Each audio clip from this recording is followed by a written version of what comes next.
بسم الله الرحمن الرحیم. سورة الفاتحه د دې مختصر تعارف. سورة الفاتحه مقام نزول کم دی.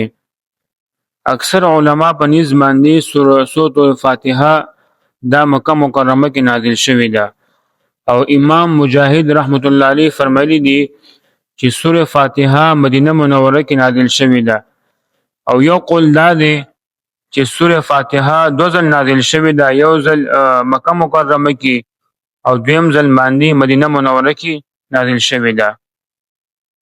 دا سورة الفاتحه دا په یو رکوع باندې مشتمل ده او و آیاتونه پکې دي، یعنی په دې صورت کې سورة فاتحه کې یو رکوع ده او پکې آیاتونه دي. سورة الفاتحه اسماء او داغي وجه تسمیه.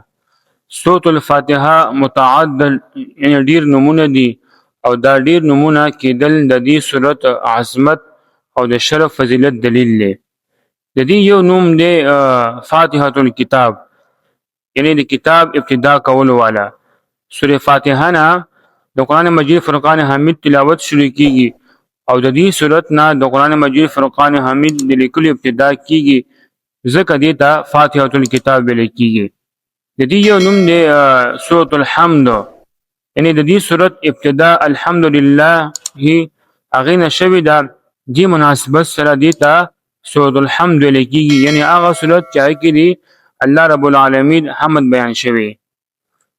او دې ته د دې یو نوم دی ام القرآن او ام الکتاب، یعنی سورة فاتحه د قرآن مجید فرقان حمید اصل دی بنا باندې دی ته ام القرآن او ام الکتاب ویل کیږي. نه د دې یو نوم دی السبع المثانی.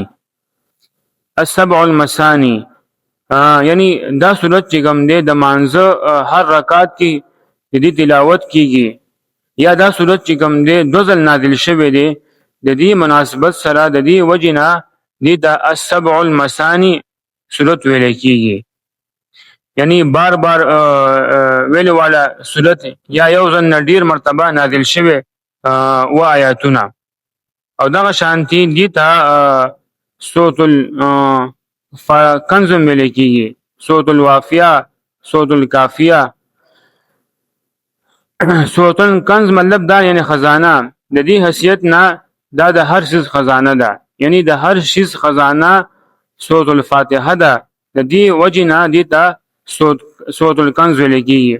یو د دې نوم دی سورة الشفا، د دې اعتبار سره دا د هرې بیماری علاج دی، یعنی سورة الشفا د دې یو نوم دی، سورة الفاتحه یو نوم سورة الشفا دی، د دې اعتبار سره دا د هرې بیماری علاج دی.